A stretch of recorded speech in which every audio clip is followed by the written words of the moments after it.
Good afternoon and welcome to Match of the Day, in which we continue to follow the mounting excitement at the top of the first and second divisions as the season draws to a close.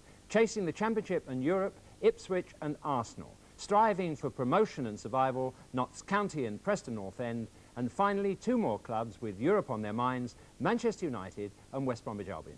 Goalkeeper Paul Cooper on the left is Ipswich Town's Player of the Year.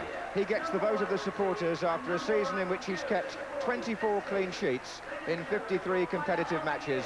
And who better to make the presentation than Pat Jennings of Arsenal, who makes his own 666th league appearance this afternoon. There's an optimistic mood in the East Anglian sunshine among the Ipswich Town supporters as their team take the field after a highly contrasting week. But the team news today is that Franz Tyson is out with a groin strain, and Kevin O'Callaghan comes in on the right-hand side of the Ipswich attack, with number 11 Eric Gates playing perhaps a little deeper than normal, and Tommy Parkin the substitute. But Tyson's absence on the Ipswich right is perhaps balanced up by the absence on the Arsenal left of Graham Ricks, who's still absent with knee ligament trouble. So Paul Davis continues at number 11. Peter Nicholas, the number 10, is the recent signing from Crystal Palace. And also in midfield there, an old Ipswich favourite, Brian Talbot. Back on familiar ground, he played the first of his 3 successive FA Cup finals for Ipswich against Arsenal in 1978. And so the injured figures make their way down the touchline. Franz Tyson there at the front, and Kevin Beattie behind him with his arm in a sling, having broken that right arm in the semi-final last week at Villa Park. The Ipswich manager is hopeful that if he rests Tyson today, he may be available for the UEFA Cup semi-final in Cologne on Wednesday. The referee today is Brian Martin from Keyworth in Nottinghamshire. So away go Ipswich in the white shorts, playing from the right. And if any team knows how Ipswich feels, it must surely be Arsenal, who last season themselves played 70 matches, chasing 2 cups in the end. Ipswich could play 66 this season in all. Stapleton, Talbot coming through, Hollins, Davis. Left-footed Paul Davis. Was Osman for Ipswich.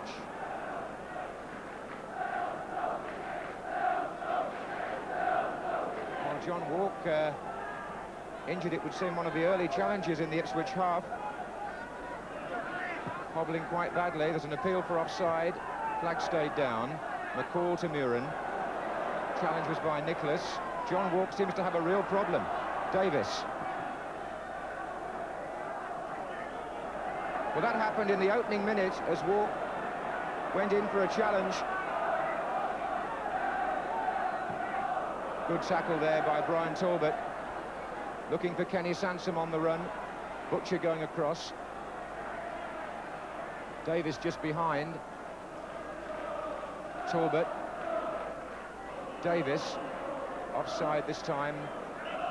But the referee, in fact, had already stopped the game for a foul and wants John Walk to receive attention as well.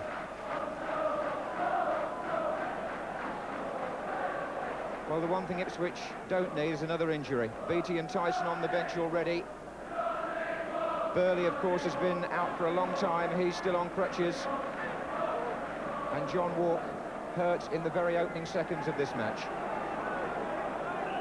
It's a free kick to Arsenal to be taken by Sansom. In comes O'Leary, and away by Butcher. The Arsenal attack with O'Leary, the captain, coming forward to support them on the set pieces. Buzzing around the Ipswich goal here early on. Sunderland.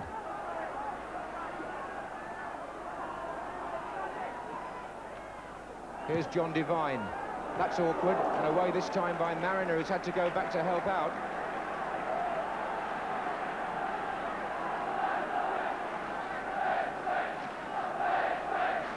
This is quite an anxious start for the team chasing the championship.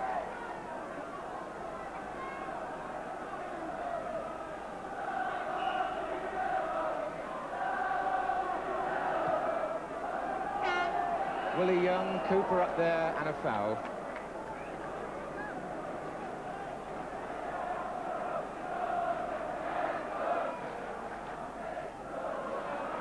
Nicholas, Sunderland.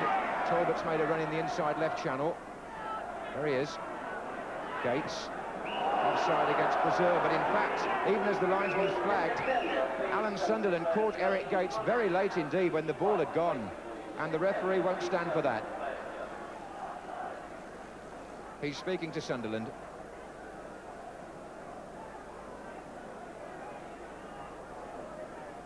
Well, Arsenal are chasing a UEFA Cup place, and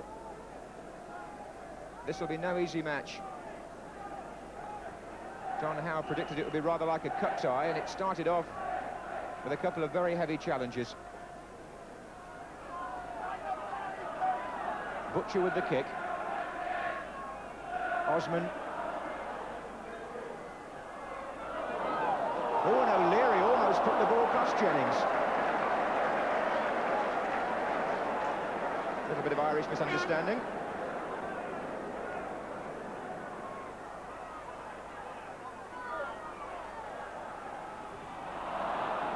And that's Sanson.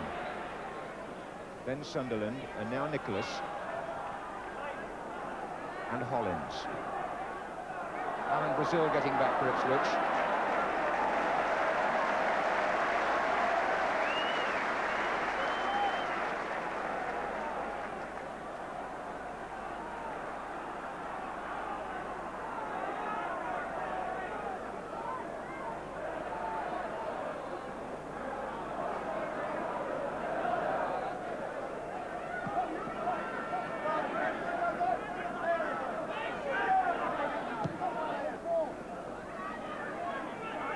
Walk seems to have shaken off the worst of the injury, certainly running more smoothly now. There's Butcher. Gates forced to go back to Mills. O'Callaghan.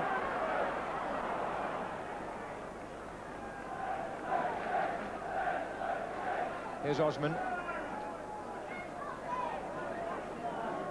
Mariner. Osman coming forward. Slightly awkward challenge. The referee said play on because Osman had a chance of keeping the ball. Willie Young finally sorted things out after getting into a little bit of a tangle with Kenny Sanson.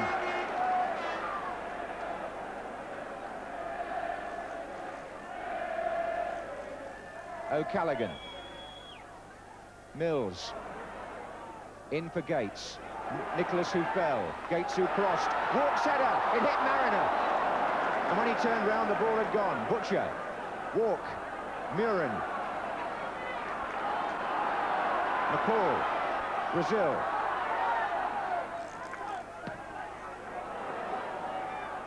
Gates is there.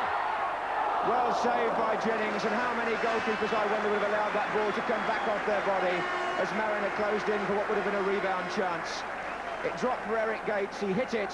Jennings not only stopped it, he held it. Wonderfully consistent still, Pat Jennings, at the age of 35. McCall, Robson, the manager there, pointing, anxious that Ipswich establish an early superiority on this game. But never easy against Arsenal, who are so concentrated in their shutting down of the opposition, something which the Ipswich manager knows only too well. Eric Gates has got a problem now. He's had a calf strain during the week, and I think it may be that the gamble has failed. He's gone across to tell the manager, and Tommy Parkin appears to be certain to come on as substitute. So the Ipswich chapter of injuries continues.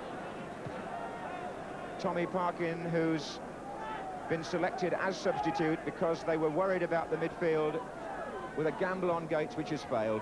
Here's Davis.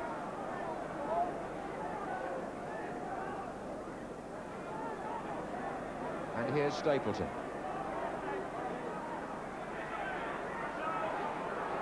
Still Stapleton. Here's Nicholas. Oh, that's his first goal for Arsenal. And how? No, it's not. Offside. There's a flag up. There was a flag up on the far side, and Nicholas's celebration cut short. see it again here, as Arsenal attack down the left, pulled back by Stapleton, and see the player there, could have been Alan Sunderland, in an offside position, but certainly the goal wiped out. The referees have been persuaded by Arsenal to go and talk again to the linesman, although the players got back to the centre. Was the player interfering is the big question. The flag was up, that's why the referee changed his mind. But a consultation now between the two officials, and a goal is given. A goal is given, and Nicholas scores for Arsenal, his first for the club, when at first it appeared to have been disallowed. Tommy Parkin comes on in place of the injured Eric Gates, and everything going wrong here for Ipswich. Let's not take any credit away from Nicholas, it was a lovely shot.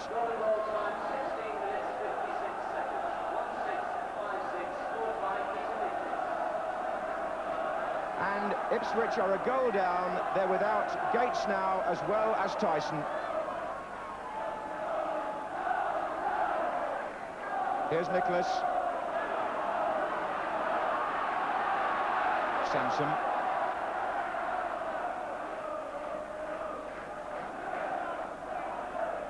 Just going off there, a calf injury, which didn't stand up to the pressures of this first half. Brazil.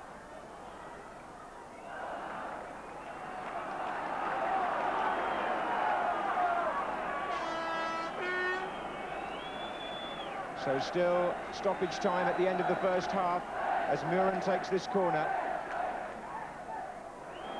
Butcher's coming in, that's Mariner off his toe, going to come back to Muren, blocked by Devine.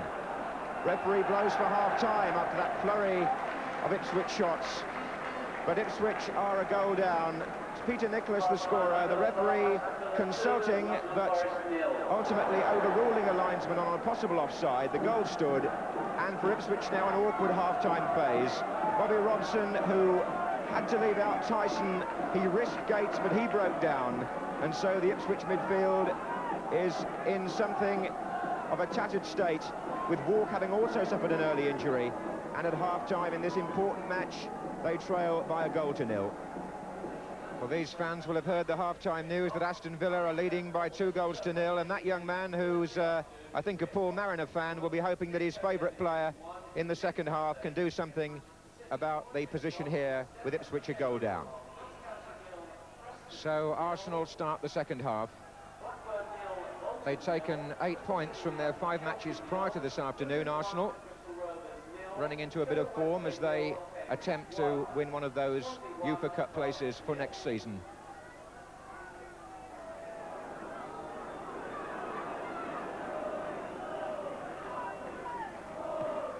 Well, what a bad ball from Kenny Sansom.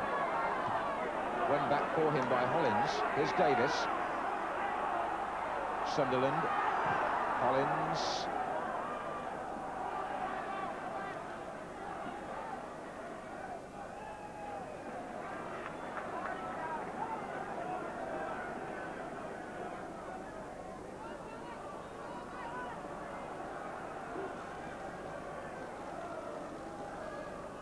There's Butcher. Nicholas. Stapleton with Butcher. It's become a very scrappy game now in parts, not much shape to either side. But Arsenal can play with a certain amount of freedom from pressure, which is partly down to their 1-goal lead, but more down to the fact that Ipswich have got so much to lose here. That was O'Leary's header. And here's Mariner. Osman. Mills.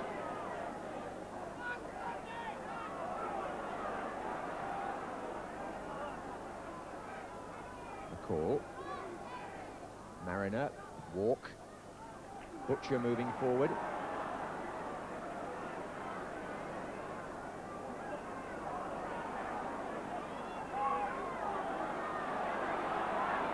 Mills looks for Brazil, who's pulled away from Nicholas. Good save by Jennings. and Brazil found lots of space on the near post area there. Mills found him. The shot had power, but Jennings' body, as so often, was in the way. Parkin. Jennings is there again, and again he denies Brazil. Same player, twice thwarted by such a fine goalkeeper. The first save right out of the Pat Jennings manual.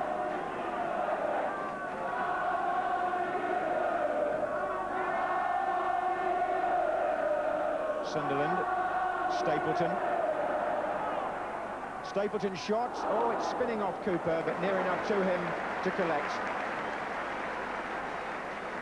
So in quick succession, the two goalkeepers in action.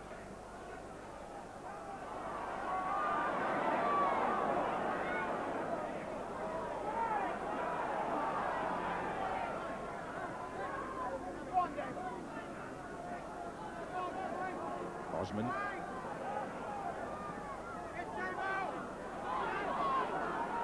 Mills.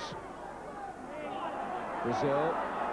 Parkin pushing on down this side, number 12, behind Willie Young, pulls it back, and away by O'Leary. Jennings, for once, didn't claim it. Good effort by Tommy Parkin to get behind the defence and pull the ball back. Jennings stayed on his line, and O'Leary, the captain, got the ball away. Encouragement there, perhaps, for Ipswich. Here comes Butcher. Walk. Mariner! Oh dear, didn't get any proper contact at all. Lobbed it in by Butcher, headed back by John Walk, beyond the far post he was, but Mariner was absolutely central and only seemed to make the slightest contact.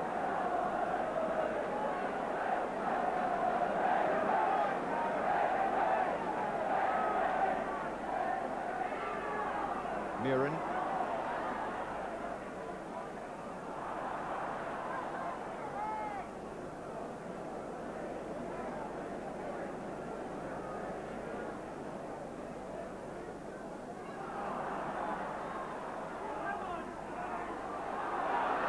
Murin again, and the Ipswich mood would appear to be rising a little now. They've had two good attacks,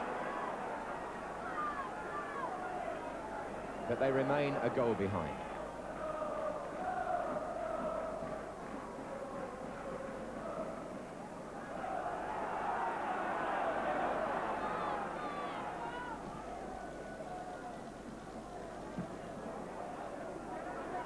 Mills.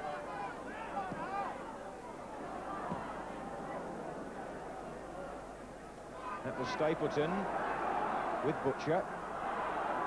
And finally it's Osman. Willie Young for Arsenal. Chess, says the referee. So Young is able to carry on.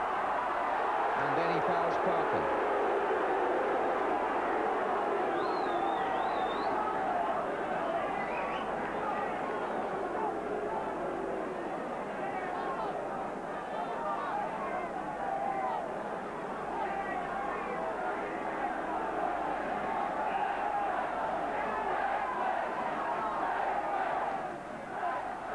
Parkin.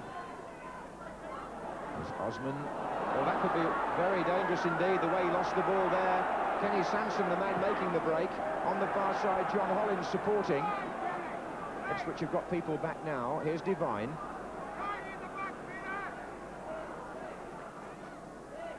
Oh, Sansom! They're appealing, hopefully, for offside, but this time there's no flag at all, and the Arsenal fullbacks have produced what you might think is a quite unlikely goal, but it shows how well defenders can get forward. Kenny Sansom made the initial break after Russell Osman had lost the ball. The play went on. John Devine came up on the right to help John Hollins. It was Devine's cross. Sansom was totally unmarked. 2-0 to Arsenal. Ipswich guilty of leaving Sansom by himself in the penalty area, guilty earlier of losing the ball at the other end, but Arsenal take credit for getting their two fullbacks into such a threatening position. Walk. Mariner.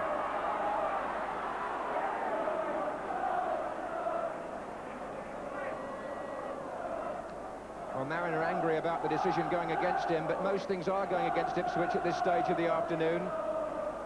Hence the happy Arsenal supporters, as Kenny Sansom scores his third goal since joining them from Crystal Palace. Parkin, Mills. Walk. Callaghan, Murin,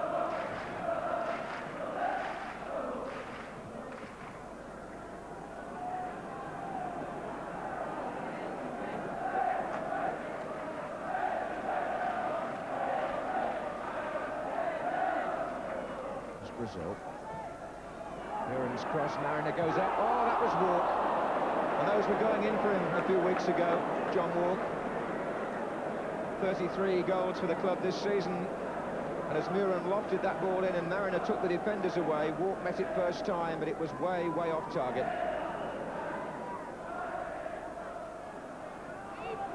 Sansom.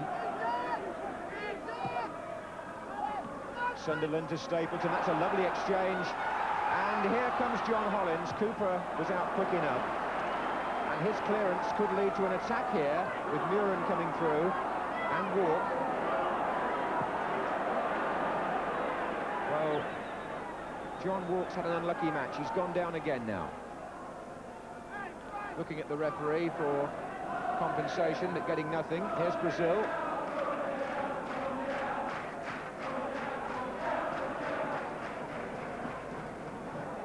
Stapleton.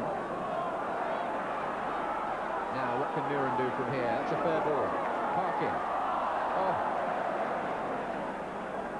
Well, maybe the lack of experienced players to support the likes of Murin has been something of a factor in recent weeks for Ipswich, with so many matches to play, and one or two players have come into the side without the real experience of big-time football at this level.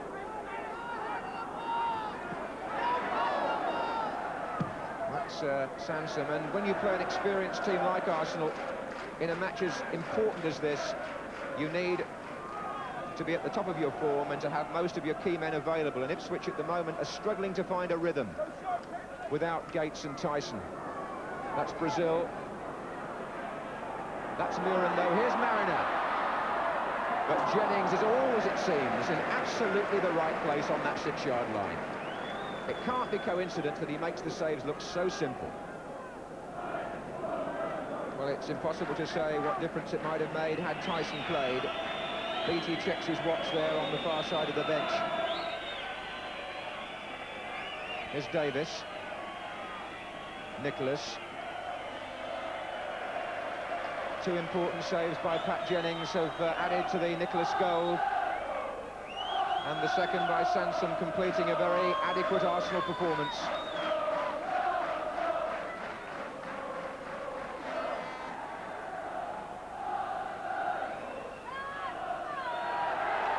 So the great unbeaten home run ends. Ipswich beaten at Portman Road for the first time in 47 competitive matches.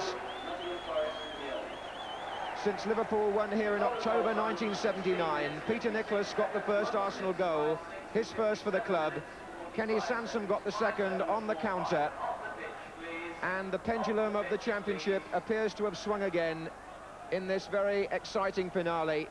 Ipswich, their spirits revived in midweek.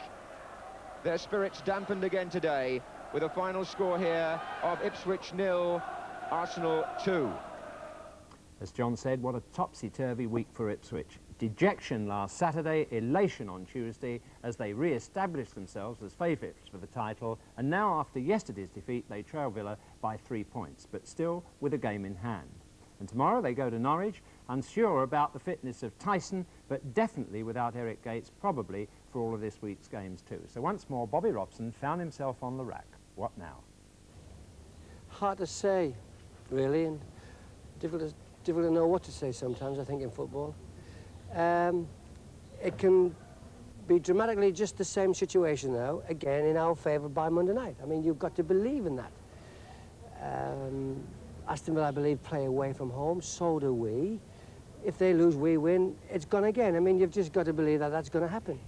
We've got to play a bit better. I mean, we opened the championship wide open on Tuesday night at Aston Villa, and we've lost it again. We seem to get ourselves in marvellous positions where all we've got to do now is drive the car, and we keep slipping up. So there's still a bit of football to play between now and the end of the season. We're not giving it up. I mean, it's impossible to give it up. But at the same time, there's all sorts of little things we've got to work out, haven't we? Things got off to a bad start today, really, with the injury to Tyson, and then after 15 minutes, Gates breaking down. Well, yes, that's right. I mean, and they scored when Gates was off the field, and, you know, we just didn't have the break again. And Gates is a calf injury. We've played the last 3 matches, and in every match we've lost a player. And that's, you know, hard to take. Whether Gates will be fit for in a week, I don't know. Tyson is obviously struggling a little bit with a groin, and we can't risk him in terms of that. And what we've got to do, though, I think, and I may say this, is to make sure that the ones who do play, play. Because I think that hasn't quite happened here today. I didn't think, really commit ourselves to the match. Not all of the players. Mickey Mills was a marvellous example. I mean, he's the oldest in the team, and he's run further than anybody. And at this time of the year, with this situation which presents itself to us, we've got to get the maximum from everybody. And today we didn't quite get that. And that's not the Ipswich I know, and that's not the Ipswich players that I know. I get the feeling that last Saturday, and again today, you feel that 1 or 2 of your quality players haven't quite come up with the goods. No, you're asking me to say something that I might sort of regret publicly. That sort of factor, John, is for dressing room, I think. I will say no more than take your point. We've got it out of them on Tuesday, after last Saturday. We've got to get it out of them again on Monday. I don't quite know why we don't want to all play, because if we're not going to play in this sort of situation with a championship to play for, I'm scratching my head, aren't I? Yeah, we've got our thinking to do with 1 or 2, and we're going to have to smack 1 or 2 around the ears, I think, and we shall do that. An indication there that our marathon First Division Championship is, for better or for worse, the most difficult prize to win in World League football. And you probably noticed there another example of the interpretation of interfering when Nicholas scored for Arsenal. The linesman had his flag up for offside, but after consultation, the verdict seemed to be not interfering, and this time quite rightly in my view. There's no way in which Stapleton, who provided the pass from which Nicholas scored, should have been given offside. Otherwise, the legendary Stanley Matthews could have been deemed offside for every goal he created by his magic in dribbling to the goal line. And in this case, Stapleton was wide enough to be considered not interfering, even by the most extreme interpretation of the law. In the very spirit of the game, who'd want to deny a goal for a shot like that anyway? But looking at the incident again from our isolated end-on camera, it can be seen that Sunderland, number 8 on the corner of the 6-yard area, could also have been in an offside position, and arguably, depending on the referee's interpretation, according to guidelines he might use, interfering. But in no way could it be argued that Sunderland's presence made any difference whatsoever to Paul Cooper's chance of saving the shot.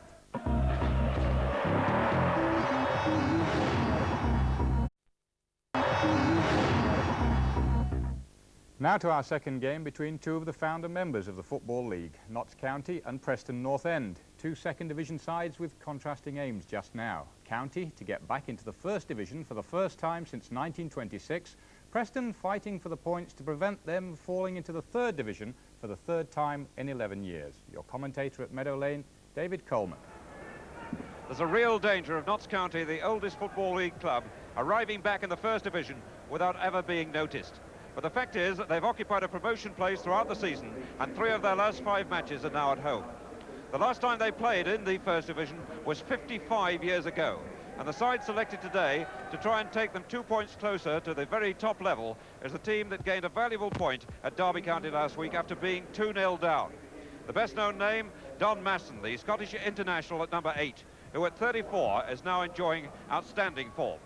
The leading scorer, Trevor Christie, a bargain buy from Leicester for just over £80,000. A typical piece of good shopping by manager Jimmy Cyril. And Christie has responded with 17 goals this season. Preston North End, after winning both their last two matches, still need all the points they can get to avoid the drop to Division 3. But their form has been encouraging, their fight perhaps reflecting the determination of manager Nobby Stiles, a key figure, of course, in England's World Cup winning team of 1966. This is the side that won at Cardiff City last week and beat Sheffield Wednesday in midweek. One or two familiar names, Franny Burns at number 3 and John Blackley at number 6, both Scottish internationals, and the attack led by Steve Elliott, transferred from nearby Nottingham Forest for £95,000, leading scorer for Preston last season, and 9 goals this time, including a goal in each of the last 2 games. Pedro Richards now for Notts County. It's a bit too long. The goalkeeper, Roy Tunks. Flick by Elliott, that's Houston. Strong little player. But into trouble, Kilcline got it. Hasselgrave giving it away to Goodwin. Now number 7. McCulloch in full flight, what a dangerous cross. And Christie, well, put it wide when it might have been easier to score. Ian McCulloch caused all the trouble then. He's elusive, he's fast, this Scot. He made ground on the right, hit the ball hard across the face of the goal. Difficult for defenders to deal with, but Christie got to it and knocked it wide. Elliott.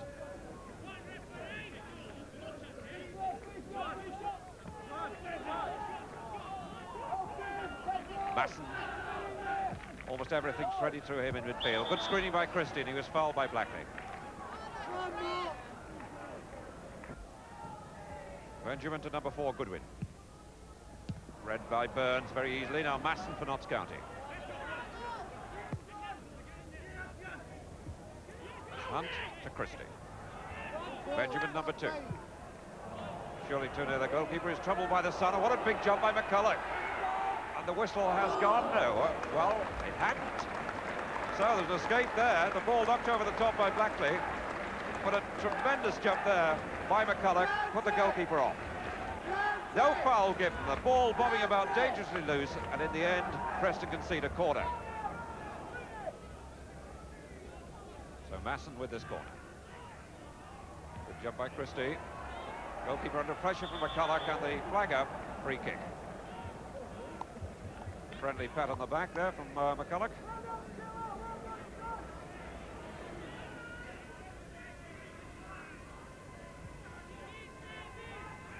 Taylor looking to Baxter. Elliott found well. Oh, Houston. On for Bruce. Oh, good save by the Yugoslav goalkeeper. Avramovic was right there to cut it off. But Bruce, especially dangerous in those positions. He scored a goal from just that position last week against Cardiff. Spun quickly on the ball, right-footed, but Avramovic had cut down the space he'd got to shoot at and was in the right place. Hasselgrave, Kilcline, O'Brien, Masson, Hunt, Christie, Benjamin. Benjamin looking for forward players, but miskicked it. Elliott in trouble, Benjamin won it. Squirting back to Kilcline, now Masson. Goodwin. Kilcline.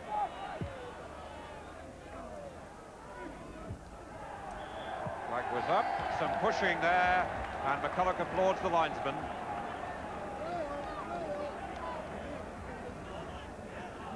So Masson once more to try and plan this one. He's got number 2 Benjamin outside, complaining about the Preston players not being the right distance away.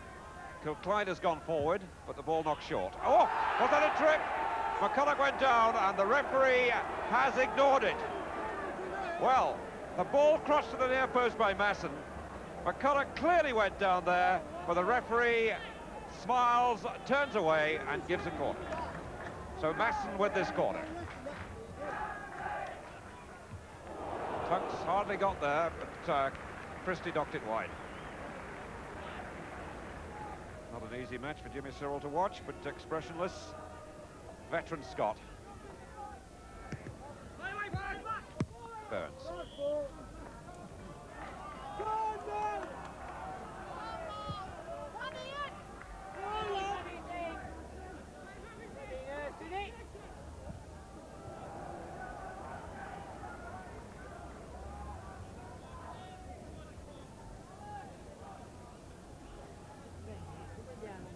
Goodwin's throw.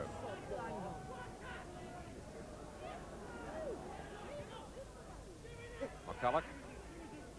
Oh, he got himself into the space extremely well. And a good cross met by Hunt and knocked wide. Another genuine chance there for Notts County. And again, it was McCulloch who made all that possible.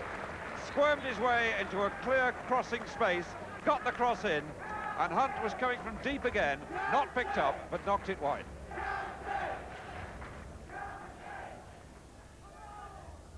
The ball came off the corner flag.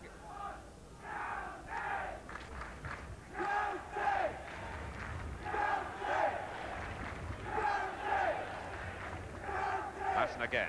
County getting last seconds encouragement in this first half from spectators. And the whistle has gone for half-time. A little bit of trouble there. Masson being pulled away. Burns involved as well. And they go on the way to the dressing room, hot and sticky, but goalless in the first half. But there's no doubt at all that Notts County had the better chances. At least two clear-cut, one especially so in the first few minutes, missed by Trevor Christie.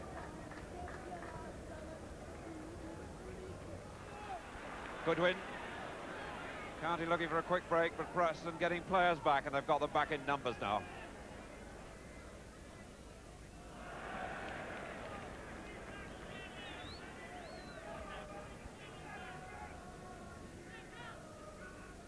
Coleman's throw. Bruce, back to Coleman. Goodwin closed him down quickly. This is McCulloch. He really is threatening danger all the time here, McCulloch. By far Notts County's best player. And dangerous every time he gets within sight of the goal. His two crosses in the first half produced genuine chances. First for Christie, then for Hunt, and that was a good shot then. Fine tackle by Goodwin. One possession really cleanly.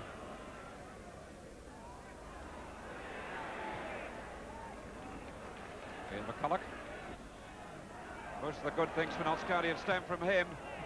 Christie! And right there as well was Taylor. I don't think Christie got the touch. It was Taylor, I think, in front of him, the defender. Again, though, Ian McCulloch set it all up. The third time, crosses from him on the right have caused trouble. Each might well have led to a goal. Trevor Christie under tremendous pressure there from Brian Taylor. Not sure who got the touch, but it went well wide. Keep passing that ball! Come on! Message going out there from the Notts County bench. O'Brien's headed to Masson. Beaten by Hasselgrave. Ball is terribly awkward to control. It really is bobbling and bouncing all over the place. Pitched bumpy after a week's sun. But the only man really you could say has thoroughly mastered the conditions, Don Masson. But the real threat to Preston has always come from number 7, Ian McCulloch. 3 times now he's set up chances with crosses from the right.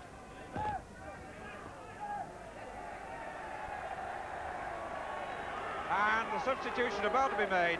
Young David Bevan, 18 years old, played only about 5 or 6 senior matches, comes off, hardly surprisingly, and Rashid Harcook, the former Queen's Park Rangers player, goes off.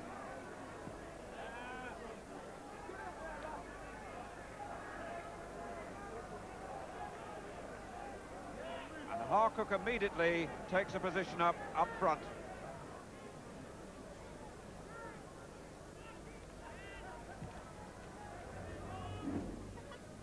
Kilcline.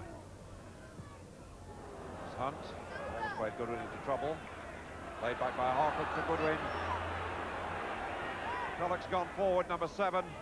Oh, and he's beaten Blackley. The flag up play waved on, rightly so. And plucked out of the air by the big goalkeeper. McCulloch explaining he was trying to chip it over the top of the goalkeeper, but the goalkeeper's big enough. Good decision by the referee to play advantage.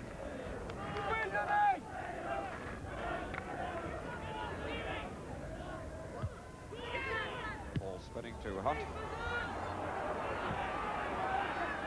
And they're playing injury time now, or stoppage time. Messages going, signals going out from the bench. McCulloch.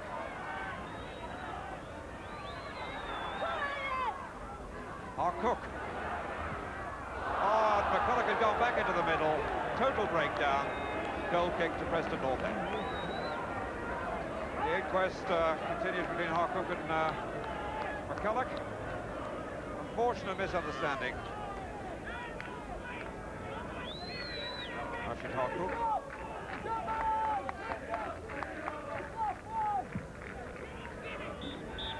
And there's the final whistle. They get a point each.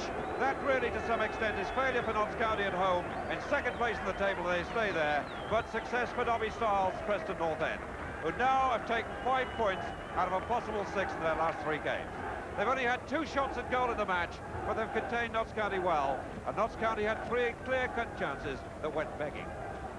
Well, that was the most welcome point for Nobby Stiles and Preston to inspire them for their remaining matches, but it's left the top of the table almost undisturbed. County remains second, Blackburn, Swansea and Grimsby all drew, leaving Sheffield Wednesday, Derby and Luton to gain ground slightly with home wins. They'll need all the spirit and loyalty those 8,000 fans can muster to survive in Division 1, where they would have to compete, for example, with the likes of Manchester United, who had their millionth supporter at home this season through the turnstiles yesterday. Their opponents then were West Bromwich Albion, and Barry Davis is your commentator as we take a brief look at the action, joining the match in the first half with United in the white shorts, playing from right to left. Coppell and Jordan in the middle.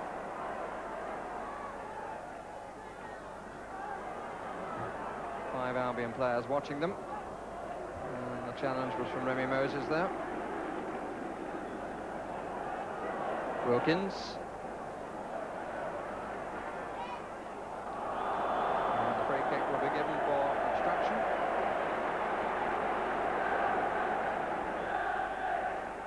Taken by Wilkins.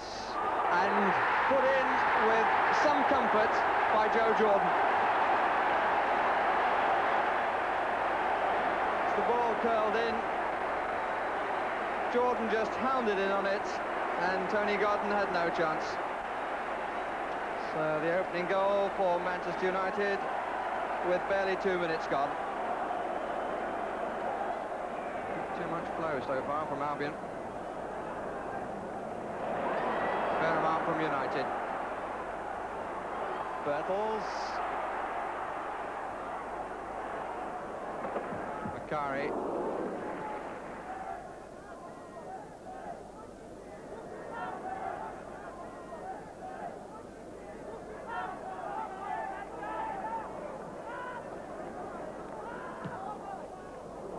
It's a useful ball from Alveston. And here's Bertels. The crowd absolutely willing him to find the target. But instead, he hit the side netting. But at least he was prepared to have the crack without hesitation.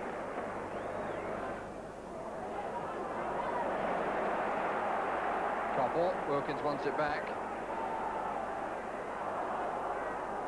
Might still get it. Is Moran. Macari. It's a corner.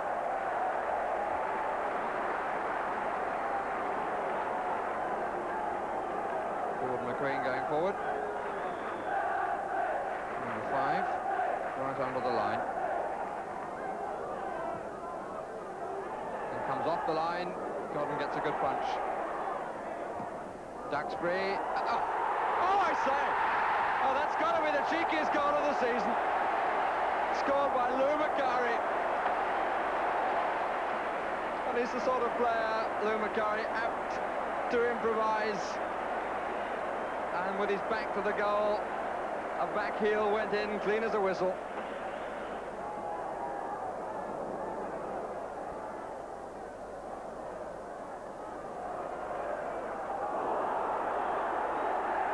Free kick against Alistair Robertson. That's had, I think, something to do with frustration.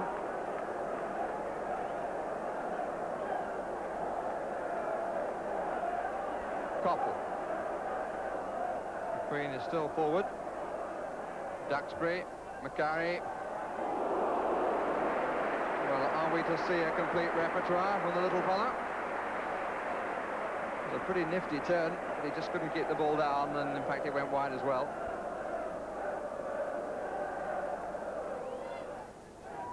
If anybody needed proof of what a funny game football is, before this run of United, which now looks like going to 8 games without defeat, 5 games before that have brought 4 solitary goal defeats and a 0-0 draw. In fact, they'd only managed 2 wins in 14 games following their best performance perhaps of the season, winning 4-1 at Brighton. And they really played well in the first half. Here's Regis, and that will certainly be a free kick. John Weil has come up on the near side. Number 5, Alistair Robertson, number 6. And there's Regis! And a very comfortable goal for the opposition centre-forward. 63 minutes gone, and Bailey coming off his line, didn't get there, neither did any defender. And Regis brings the game back to life. Robson.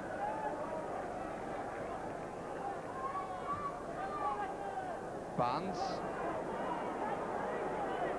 Statham. Moses. Been certainly looking more businesslike now. Barnes. It's the first time he's tested Duxbury on the outside. A useful cross too. And Regis trying to pick his moment. Here's Moses. And turned away by Lou Macari, who is quite determined to be in all the action that counts.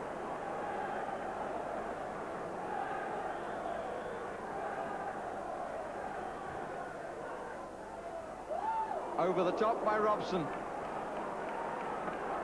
And it was as close as that too.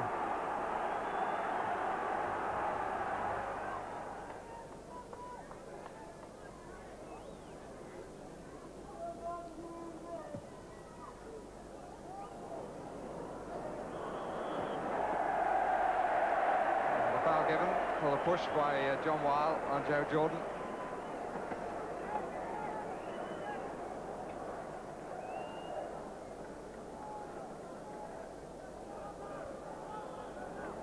Again, there's a player on the edge of the wall. And Macari! There was a moment then when the ball seemed to disappear, but in fact, Macari turned, and suddenly it was at his feet. Well, what a difference the last few weeks and a full team have made to Manchester United. That goal of Lou Macari's illustrated far more than words that their confidence is back. But a word or two from the irrepressible Lou about that goal wouldn't go amiss. Well, a little bit of cheek attached to it. Mike Duxbury. The ball came out to Mike, and as he went to connect, I was aware that he wasn't going to hit it too well. And of course, he sort of miscued altogether, and it was spinning. Had I let it go, I think it would have ended up at the corner flag after it hit my foot. And I knew this West Brom players all round about, so I back-heeled it. And it was nice to see it get in. But it was by no means a dribbler over the line, was it? It went in with some venom. Oh no, I can back-heel them. I'm told you do that quite often in practice. Well, the managers never kept quiet about the one I scored yesterday at training, but they don't count. I mean, today's counted. I call that the cheekiest goal of the season. Would you go along with that? Well, I hope so. I hope it's the cheekiest. Well, that cheeky goal has suddenly put a question mark against West Bromwich Albion's chances of a place in next season's UEFA Cup. Albion slipped below Southampton on goal difference, and Arsenal's win at Ipswich puts them on 47 points as well.